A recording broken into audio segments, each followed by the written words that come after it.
Welcome to Neural Newscast. I'm Natalie Keene. And I'm Daniel Grove. Today we're tracking a pretty big shift in how Washington is policing DJI drone concerns here in the United States. For years, the DJI debate has been about policy tools like bans, warnings, executive orders, restrictions aimed at the manufacturer. Now lawmakers are getting more direct, basically calling out American companies by name and asking what they're doing with DJI drones on sensitive government work. Drone DJ reports that Senators Maggie Hassan of New Hampshire and Gary Peters of Michigan sent letters to major construction and engineering firms. The list includes Bechtel, Hensel Phelps, and Brassfield and Gorey.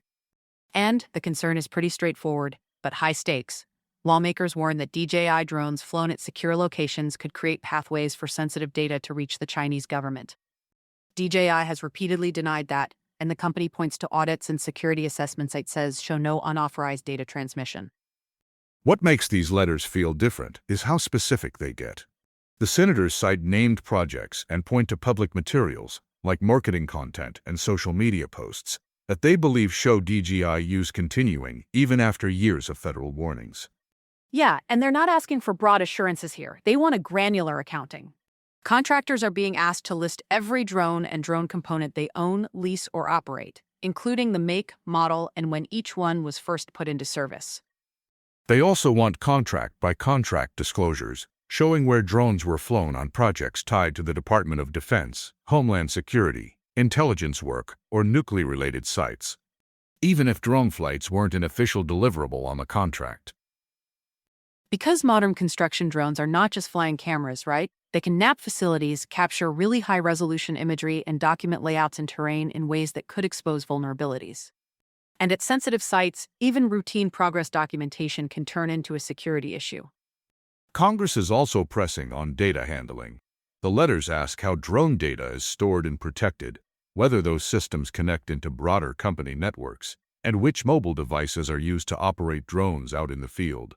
They're also seeking records of cybersecurity audits, internal testing, incident reports, and any waivers requested to keep Chinese-made drones in use. And they want company policies on data retention, compliance with federal acquisition rules, and how anomalies are handled.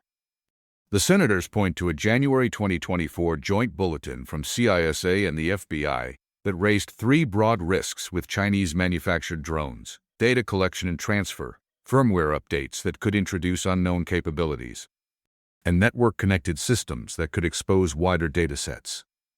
That bulletin also noted these risks can exist across the drone industry, but lawmakers argue the stakes go up with Chinese companies because of laws that can require cooperation with state intelligence services. All of this is happening as broader federal scrutiny keeps tightening. DJI has faced years of escalating actions, from purchase bans in parts of government to additional restrictions through designations and acquisition rule changes. And a mandated security review could affect whether DJI devices remain legal to sell in the U.S. market. But the big shift here is enforcement.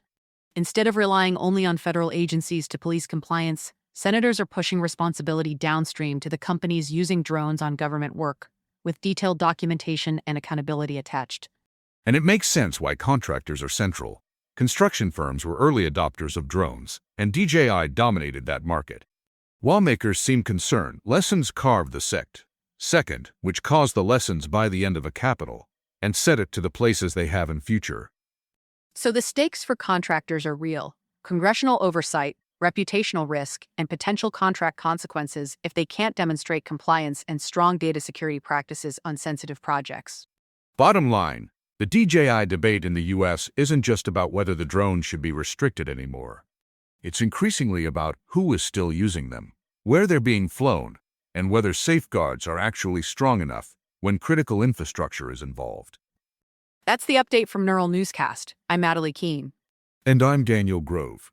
If you want more stories like this, follow the show and share this episode with a friend.